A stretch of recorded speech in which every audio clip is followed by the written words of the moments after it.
كلا بل تحبون العاجلة وتذرون الآخرة وجوه يومئذ ناظرة إلى ربها ناظرة ووجوه يومئذ باسرة تظن أن يفعل بها فاقرة كلا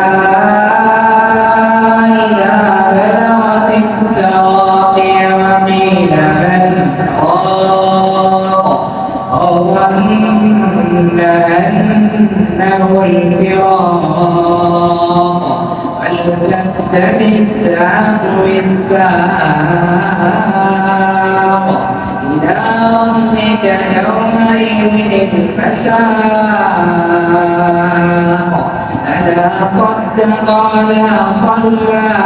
ولكن كذب وتولى ثم ذهب إلى أهله يتمطى أولى لك فأولى ثم أولى لك فأولى أيحسب الإنسان أن يترك سدى ألم يكن نطفة من مني يمنى